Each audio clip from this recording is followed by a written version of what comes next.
كريم صلى الله عليه وسلم سيدنا كريم صلى الله عليه وسلم الحمد للہ والصلاة والسلام علی سیدنا و مولانا و ملجانا و مأوانا محمد صلی اللہ علیہ وسلم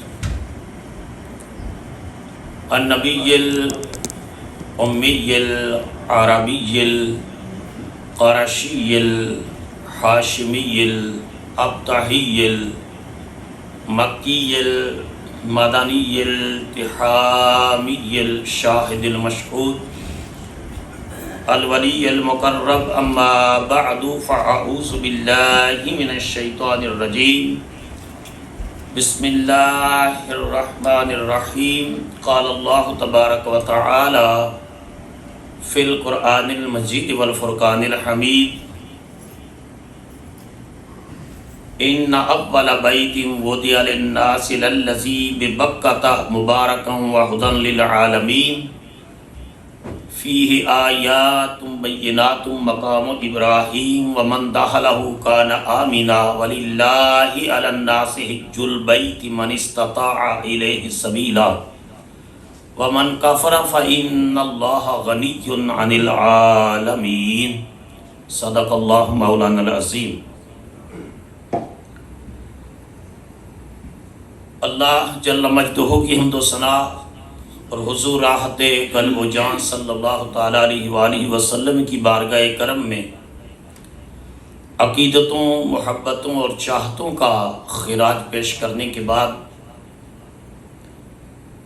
برادران اسلام، پچھلے جمعۃ المبارک کو میں نے کعبۃ اللہ کی تعمیر کی تاریخ آپ کے سامنے بیان کی تھی کہ کس طرح حضرت آدم علیہ السلام کے دور میں کعبۃ اللہ کی تعمیر ہوئی اور بعد ازاں طوفان نوح آیا اور اس کو اٹھا لیا گیا، اور پھر سیدنا ابراہیم علیہ السلام و علی نبینا السلام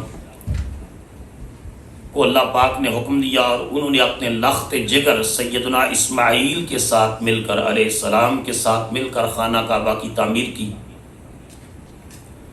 اور پھر نبی کریم صلی اللہ تعالیٰ علیہ وآلہ وسلم کی بعثت مبارکہ کے بعد حضور کی عمر مبارک 35 سال تھی تو قریش نے خانہ کعبہ کی تعمیر کی۔ پچھلا جمعہ یہاں مکمل کیا تھا، پچھلے جمعے کا خطاب کہ رسول اللہ صلی اللہ تعالیٰ علیہ وآلہ وسلم نے 35 سال کی عمر میں جس دانش مندی کا مظاہرہ فرمایا، اور قریش جن کی تلواریں نیاموں سے نکل چکی تھیں کہ ہر شخص چاہتا ہے کہ میرے خاندان کو یہ سعادت ملے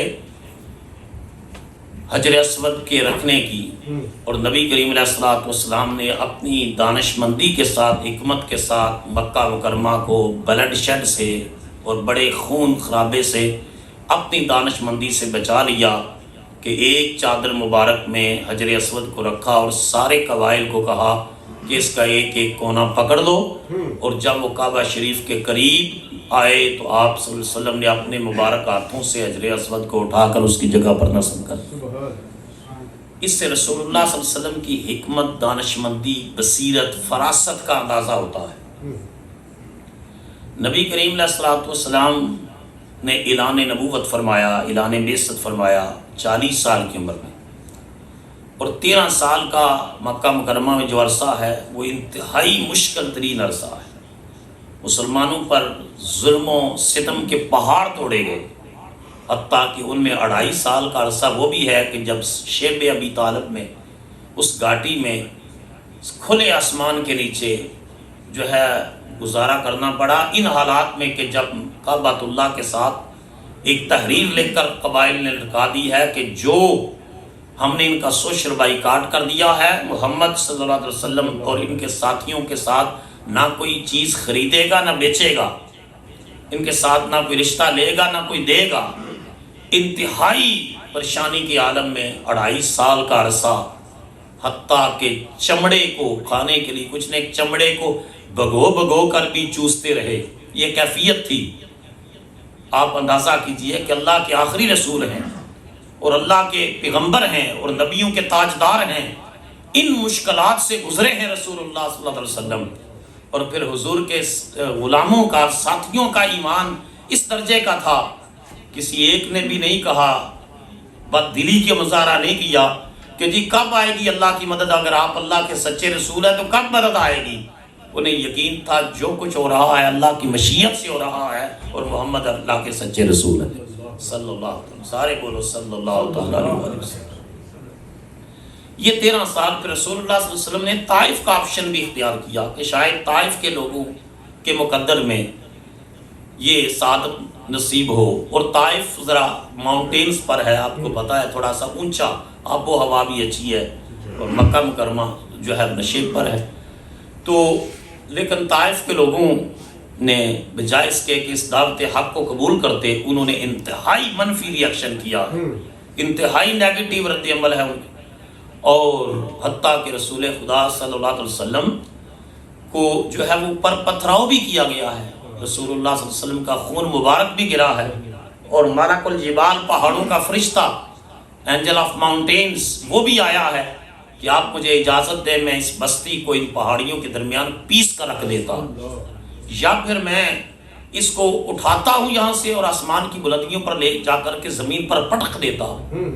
اب داعی کا کام کیا ہے؟ دعوت دینے والے کا، مبلغ کا، اللہ کی طرف بلانے والے کا۔ حضور ارشاد فرماتے ہیں کہ نہیں، میں ان کے لیے کوئی ایسی بد دعا نہیں کرتا، میں دعا کرتا ہوں اللہ ان کی نسلوں میں میرے دین کے خادم پیدا فرمائے گا۔ یہ شان ہے رحمت للعالمین کی۔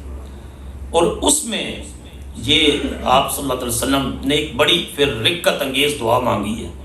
یقین جانیے اگر آپ عربی میں نہیں پڑھ سکتے تو اس کا ترجمہ ہی پڑھ لیں تو انسان کو اپنا آنسو نہیں روک سکتا کہ ان حالات میں نبی کریم علیہ الصلوۃ والسلام نے جس رقت کے ساتھ دعا مانگی ہے۔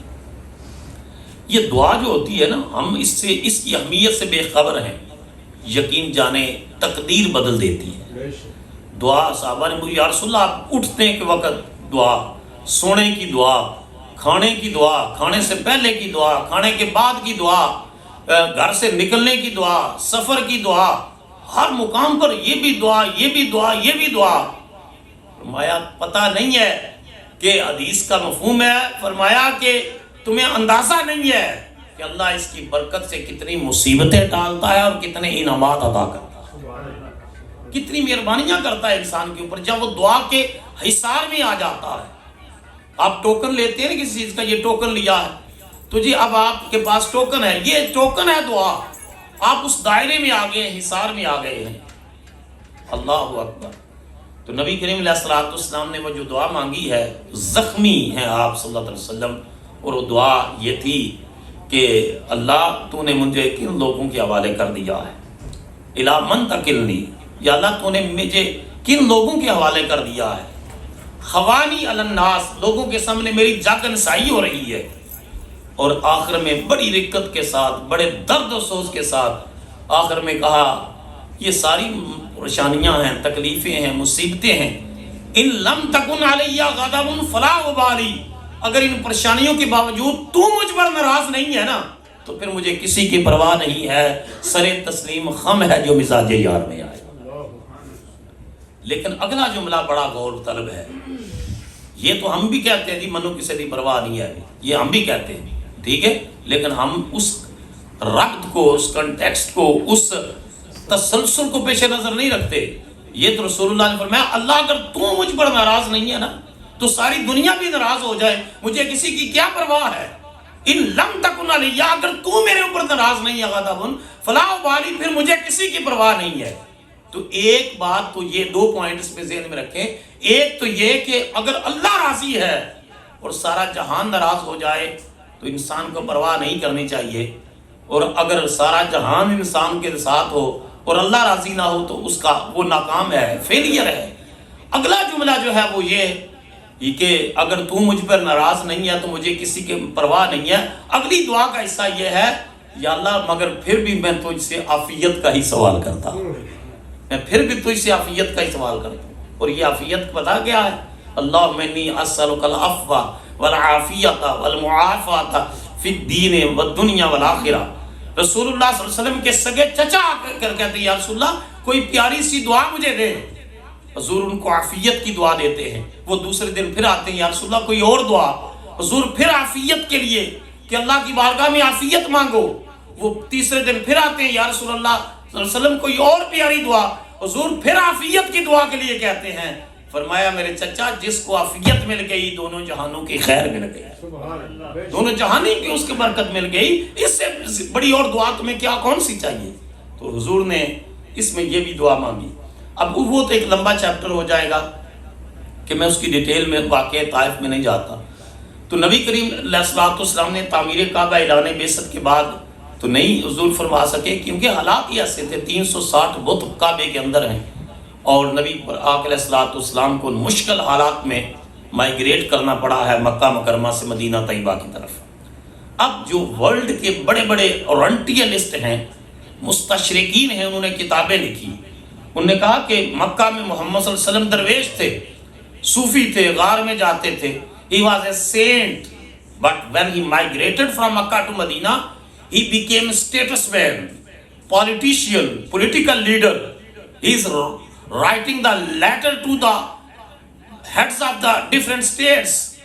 کہ نبی کریم علیہ الصلوۃ والسلام وہ انہوں نے نیگیٹیولی بھی چیزوں کو پورٹریٹ کیا، کیونکہ وہ مخالف نے، دشمن نے تو نیگیٹیولی پورٹریٹ کرنا ہے چیزوں کو، کہ مکہ مکرمہ میں تو صوفی اور درویش تھے اور مدینہ میں آ کر دنیا کے بادشاہوں کو، روم کے بادشاہ کو خط لکھ رہے ہیں، ایران کے بادشاہ کو خط لکھ رہے ہیں، مصر کے بادشاہ کو مقوقس کو خط لکھ رہے ہیں، حبشہ کے بادشاہ نجاشی کو خط لکھ رہے ہیں، بصرہ کے حاکم کو خط لکھ رہے ہیں.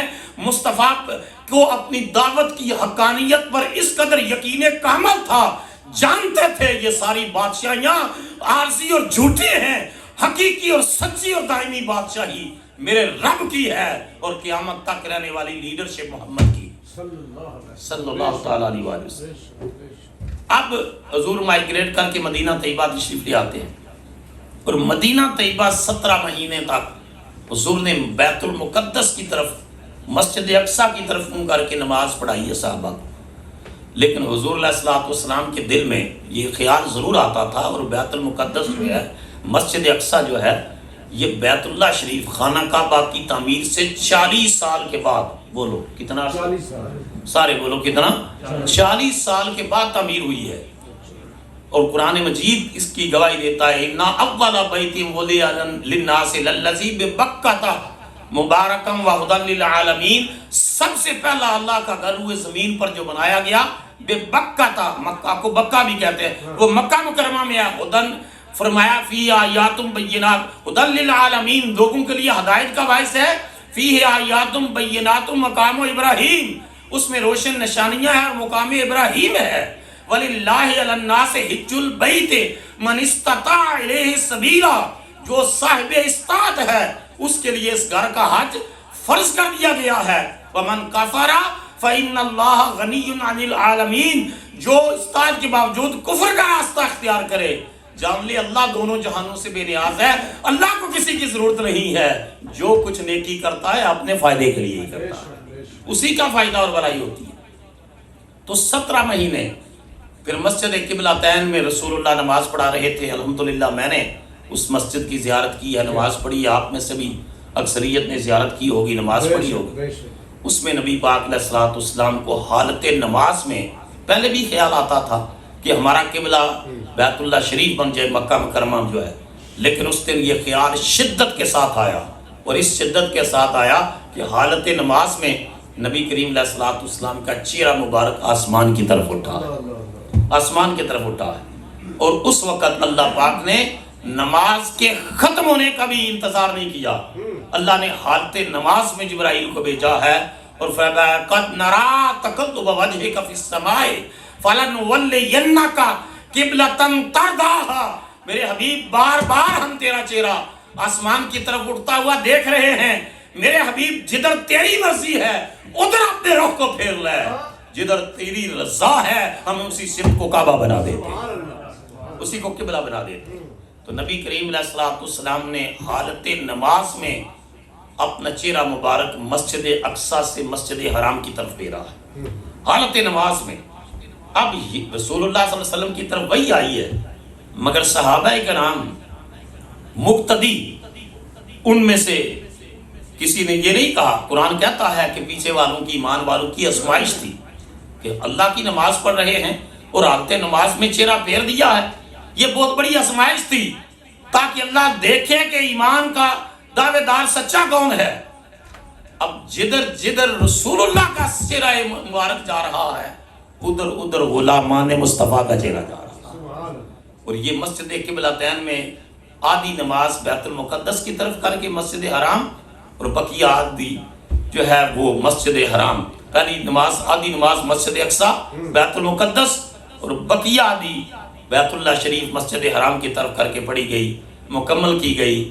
اور اگلی بات بھی ذہن میں رکھ لیں، یہ 17 ہجری سے لے کر کے 8 ہجری تک رسول اللہ صلی اللہ علیہ وسلم کعبے کی طرف منہ کر کے نماز پڑھاتے رہے بیت اللہ کی طرف. آج یہ نقطہ بڑا امپارٹنٹ ہے، اہل سنت والجماعت ہیں ہم، کہتے ہیں جی اگر یہ نجدی اور اگر یہ سچے نہیں ہیں تو پھر کعبۃ اللہ کا کنٹرول ان کے پاس کیوں ہے، روزہ رسول کا کنٹرول ان کے پاس کیوں ہے. یاد رکھ لو، عارضی طور پر کسی کے فرد قبیلے خاندان کے پاس کنٹرول آنا کو قبولیت کی علامت نہیں ہے. 2 ہجری سے لے کر کے 8 ہجری تک رسول کریم علیہ السلام 6 ایئر سے زائد ادھر منہ کر کے نماز پڑھاتے رہے اور کعبے کے اندر 360 بت تھے اور کعبے پر قبضہ مشرکوں کا تھا، کافروں کا تھا، مکے کے بے ایمانوں کا تھا، ان لوگوں کا جنہوں نے ابھی تک اسلام قبول نہیں کیا ان لوگوں کا تھا. اور رسول کریم علیہ السلام ادھر منہ کر کے صحابہ کو نماز پڑھاتے رہے ہیں. اس کا مطلب یہ ہے وقتی طور پر قبضہ کسی کا بھی ہو، سچا وہ ہے جو خدا پر پکا ایمان رکھتا ہے اور محمد عربی کی ذات پر پکا ایمان اور رسول اللہ کی ختم نبوت پر ایمان رکھتا ہے. اب جو ہے وہ 6 ہجری میں، یعنی اس کے واقعات کے بعد 6 ہجری میں نبی کریم علیہ السلام عمرہ کی ادائیگی کے لیے تشریف لے کر جاتے ہیں اور وہ راستے میں روک دیتے ہیں کہ عمرہ ہم نے نہیں کرنے دینا. اور اس کے بعد جو ہے وہ رسول اللہ صلی اللہ علیہ وسلم حدیبیہ، ٹریٹی آف حدیبیہ ہوتا ہے، معاہدہ حدیبیہ، رسول اللہ واپس تشریف لے آتے ہیں. اس کی ڈیٹیل میں نہیں جا سکتا وقت کی کمی کی وجہ سے. اور اگلے سال کا اعلان ہے کہ اگلے سال آپ آئیں گے 7 ہجری کو، اور 7 ہجری کو آپ آئیں گے. یہ 10 سال نو وار ٹریٹی ہے کہ 10 سال تک جنگ نہیں ہوگی، بالکل جنگ نہیں ہوگی، آرام سکون سے گزاریں گے. اور کئی صحابہ کو یہ خیال آیا، لیکن رسول اللہ صلی اللہ علیہ وسلم جانتے تھے اللہ پاک نے اس معاہدے کو فتح مبینہ، کھلی بشارت اور کھلی فتح اور نصرت قرار دیا تھا. اور اس مرحلے پر نبی کریم علیہ السلام واپس تشریف لے 1400 صحابہ کے ساتھ. اگلے سال رسول کریم علیہ السلام 7 ہجری کو جو ہے وہ تشریف لے گئے ہیں عمرے کی ادائیگی کے لیے. اور کنٹریکٹ یہ تھا کہ 3 دن آپ بغیر جو ایک تلوار ساتھ لا سکیں گے اور 3 دن آپ مکہ میں رہیں گے. 3 دن کے بعد آپ کو مکہ چھوڑنا پڑے گا، آپ چوتھے دن مکہ مکرمہ میں نہیں رہ سکتے. رسول کریم علیہ السلام 2000 علماء مصطفیٰ، اس میں کچھ عورتیں بھی ہیں، بچے، ان سے زائد کے ساتھ جو ہے وہ عمرے کی ادائیگی کے لیے تشریف لائے ہیں. اور رسول اللہ صلی اللہ علیہ وسلم، صحابہ کرام کی جو حالت تھی نا وہ ذرا کمزور تھی، فاقے اور جنگیں لگاتار اور سلسلے. لیکن نبی کریم علیہ السلام نے فرمایا کہ اب یہ کافر پہاڑوں کی چوٹیوں پر چلے گئے کہ دیکھیں گے کہ ہم یہ کس طرح عمرہ کرتے ہیں. تو اب کمزور تھے، بہت زیادہ کمزور ہو چکے تھے صحابہ کرام.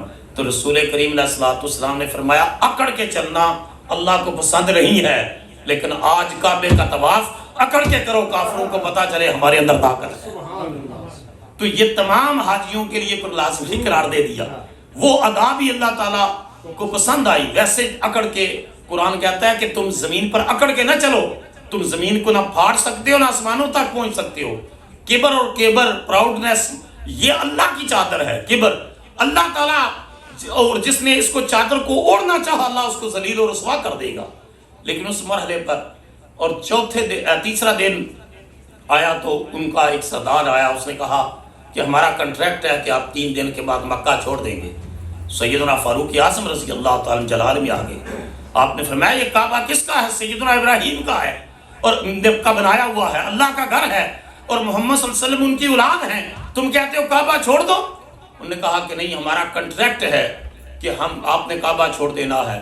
رسول کریم علیہ الصلوۃ والسلام وعدے کے اتنے پابند تھے کہ رسول اللہ صلی اللہ علیہ وسلم نے عمر کو فرمایا عمر خاموش ہو جاؤ، ہمارا کنٹریکٹ یہی ہے کہ ہم 3 دن کے بعد مکہ مکرمہ چھوڑ دیں گے، اور مکہ مکرمہ حضور نے فرمایا سورج کے ڈوبنے سے قبل کوئی مسلمان مکہ مکرمہ میں نہ رہے، سارے جو ہے ہمارے معاہدے کے مطابق ہمیں نکل جانا ہوگا، اور مکہ شریف سے دور باہر ایک دور وادی ہے، وہاں جا کر رات قیام کریں گے، کھانا ادھر کھائیں گے۔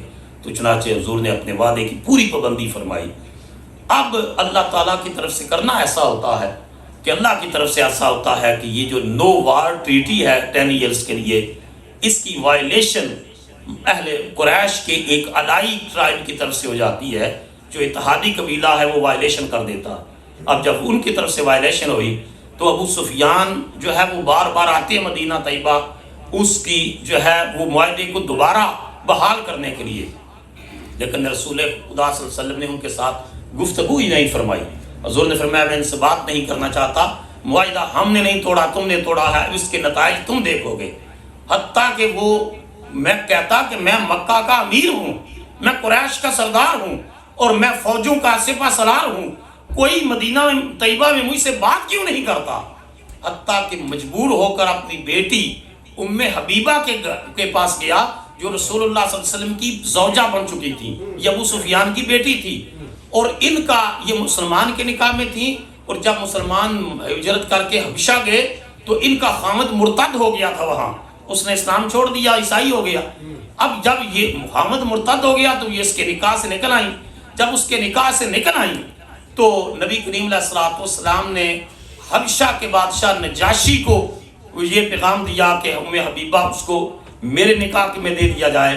چنانچہ یہ دنیا کا خوبصورت ترین نکاح تھا، اور اس پر میں نے ایک آرٹیکل بھی لکھا تھا ڈسٹینس میرج کے اوپر، کہ لانگ ڈسٹینس میرج کی جو لیجیٹیمیسی کے اوپر، کہ یہ رسول اللہ صلی اللہ علیہ وسلم مکہ مکرمہ میں تھے اور ام حبیبہ حبشہ میں تھی، اور نکاح پڑھانے والا حبشہ کا بادشاہ نجاشی تھا، تو وہ رسول اللہ کے نکاح میں آئیں اور وہ حبشہ سے پھر مدینہ طیبہ آ گئیں۔ یہ ابو سفیان ان کے گھر گئے، اپنی بیٹی کے گھر، وہ جا کر چارپائی پر بیٹھنے لگے تو ام حبیبہ نے کہا ابا جی آپ اس چارپائی پر نہیں بیٹھ سکتے، یہ میرے آقا نبی پاک کی چارپائی ہے، حضور کا بستر مبارک ہے۔ کہا بیٹی تمہیں کیا ہو گیا ہے، میں امیر قریش ہوں اور تمہارا باپ ہوں۔ کہا یہ بات تو مجھے آپ کی آنر ہے، عزت ہے، لیکن آپ کافر اور مشرک ہیں، اور یہ چارپائی میرے آقا محمد عربی کی ہے صلی اللہ علیہ وسلم کی، اور رسول اللہ پاک ہے، اگر آپ مسلمان ہو جائیں تو پھر۔ لیکن میں اس میں ایک ہی جملے کے ساتھ جو ہے اس کو مکمل کرتا ہوں کہ ان کے طرف سے معاہدہ جو ہے وہ توڑا گیا، اور رسول اللہ صلی اللہ علیہ وسلم اگلے سال پھر 10,000 غلامان مصطفیٰ کے ساتھ رسول کریم علیہ الصلوۃ والسلام تشریف لے کر گئے ہیں، اور نبی پاک علیہ الصلوۃ والسلام نے کعبۃ اللہ مکہ مکرمہ کو فتح کر دیا ہے۔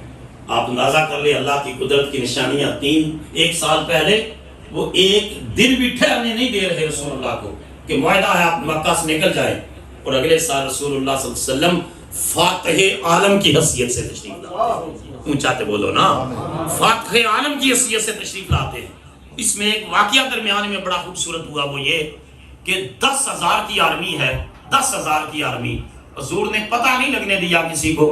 ایک صحابی نے جو ہے وہ اس کا پتہ تھا کہ اب مکہ ہمارے ہاتھوں سے نکل جائے گا، اس کے خاند بیوی بچے ادھر تھے، فیملی تھی، اس نے کسی عورت کو بھیجا کہ جا کر مکہ والوں کو بتاؤ کہ بہت بڑی فوج تیار ہو رہی ہے۔ لیکن اللہ تعالیٰ نے جبرائیل کے ذریعے رسول اللہ کو خبر دے دی، اور رسول اللہ صلی اللہ علیہ وسلم نے حضرت علی شیر خدا کو بھیجا کہ ایک عورت خط لے کے جا رہی ہے اور اس کو جو ہے وہ پکڑ کے لے آؤ۔ وہ کہ اس نے بڑا انکار کیا عورت نے۔ سیدنا علی شیر خدا نے فرمایا کہ ہمارا دین عورت پر تلوار اٹھانے کی اجازت نہیں دیتا، آخری وارننگ ہے کہ اگر تم نے وہ خط جو چھپایا ہوا ہے دے دو تو تمہیں معاف کر دوں گا، وگرنہ میری تلوار اسی وقت تیرے گردن اڑا دے گی۔ تو اس نے اپنے بالوں کی منڈیوں میں وہ خط جو ہے وہ چھپایا ہوا تھا وہ نکال کر دے دیا، اور آپ نے اس کو جو ہے گرفتار کر کے واپس لے آئے۔ اس میں یہ واقعہ بھی ہوا، یہ واقعہ بھی ہوا کہ رسول اللہ صلی اللہ علیہ وسلم ڈسپلن کے بڑے پابند تھے۔ 10,000 کی آرمی ہے اور رسول اللہ لیڈ کر رہے ہیں، اور روٹ طے ہے، روٹ طے ہے۔ اچانک رسول اللہ نے فرمایا کہ یہ روٹ بدل دو، اور بڑا مشکل کام تھا، بہت مشکل تھا کہ ایک روٹ طے ہے اور اچانک اس روٹ کو تھوڑا سا چینج کر دو. اور جو قریب ترین صحابہ تھے عرض کی یا رسول اللہ بہت مشکل ہے لیکن حکمت کیا ہے اس روٹ کے بدلنے کی؟ رحمت للعالمین کے تاج والے رسول اللہ نے فرمایا اس راستے میں ایک کتیا نے بچے دیے ہوئے ہیں اور میں نہیں چاہتا کہ ہماری وجہ سے اس کتیا کو بھی نقصان پہنچے، اس کو بھی تکلیف پہنچے. میں نے اگلے دن پاکستان کے بہت بڑے موٹیویشنل سپیکر، بہت بڑے رائٹر، ان کا ایک کلپ سنا. انہوں نے کہا کہ ایک شخص جس کو پھانسی دی جانی، یہ بچے خاص کر کے سنیں، پھانسی دی جانے لگی تھی اور میں نے اس کے ساتھ ملاقات کی. میں نے کہا انہوں نے کہا میرا گناہ کوئی نہیں، میں نے کسی قتل نہیں کیا، میں نے قتل نہیں کیا اور عدالت میں ثابت بھی ہے، لیکن مجھے پتا ہے میں پھانسی سے بچ نہیں سکوں گا. اس نے پوچھا کیوں؟ انہوں نے کہا کہ میں اپنی زندگی میں بلی کے جو بچے ہیں ان کو پھانسی دیا کرتا تھا اور ان کو پھانسی دیتا تھا اور اب مجھے اس کا ریٹرن مل رہا ہے. تو دنیا میں ہر ایکشن کا ری ایکشن ہے. اچھا کریں گے کر بلا ہو بلا، برا کریں گے تو برا ہوگا، اچھا کریں گے تو اچھا ہوگا. انسانوں کے ساتھ برا کریں گے تو انسان آپ کے ساتھ برا ہوگا، جانوروں کے ساتھ برا کریں گے آپ کے ساتھ برا ہوگا، ماں باپ کے ساتھ برا کریں گے بڑا وقت قریب ہے آپ کے ساتھ برا ہوگا، بھائیوں اور بہنوں کے ساتھ برا کریں گے وقت قریب ہے قریب آپ کے ساتھ بہت برا ہوگا. آپ ماں باپ کے ساتھ اچھا رہیں گے، بیوی بچوں کے ساتھ اچھا رہیں گے، بھائیوں کے ساتھ اچھا رہیں گے، بہنوں کے ساتھ اچھا رہیں گے. رب کعبہ کی قسم، رب کا قانون ہے اللہ آپ کے لیے آسانیوں کے دروازے کھول دے. تو آسانیاں کریں گے، خیر ڈھونڈیں گے، اچھائیاں کریں گے، اللہ آپ کو وہی ریٹرن کرے گا. یہ فصل آپ اپنے ہاتھوں سے بیجتے ہیں، یہ بیج آپ خود ڈالتے ہیں اور اسی کی فصل پھر چاہے وہ ظلم کی فصل ہو یا وہ خیر کی فصل ہو، عدل کی فصل ہو، وہ اچھائی کی فصل ہو، یہ ہمارے ہاتھ میں ہے. تو جو نبی صلی اللہ علیہ وسلم کتی کے بچوں کو بچانے کے لیے رسول اللہ صلی اللہ علیہ وسلم جو ہے روٹ بدل دیتے ہیں، ان کا دین ٹیررزم کا دین ہو سکتا ہے؟ بولو، وہ ایکسٹریمزم کا دین ہو سکتا ہے؟ یہ دنیا میں فینامنے ہیں بڑے بڑے اور چیزیں پورٹریٹ کی جاتی ہیں دنیا میں کہ جی اس کو convert black into white and white into black. یہ فینامنے ہیں. مسلمان کا یقین اللہ کی ذات پر اور رسول اللہ کی ذات پر کامل ہونا چاہیے. اس سے اگلا جو ابھی ہے کہ کعبہ شریف میں حضور پہنچے، پھر خانہ کعبہ کی تعمیر انشاءاللہ آگے بیان ہوگا. اور قربانی کے جانور جنہوں نے خرید لیے ہیں بہت اچھی بات ہے. یہاں یا پاکستان میں جنہوں نے نہیں خریدے، ہم اجتماعی قربانی کا اہتمام کر رہے ہیں پاکستان میں. اس میں کوئی حصہ ڈالنا چاہے تو مور دین ویلکم. اس کا گوشت وہاں مدارس کے طلبہ اور غریب لوگوں میں تقسیم کیا جاتا ہے. اللہ تعالیٰ مجھے اور آپ سب کو زکوٰۃ اور ذی الحجہ کی برکتیں نصیب فرمائے. وما علینا الا البلاغ. صلى الله عليه وسلم سيدنا كريم صلى الله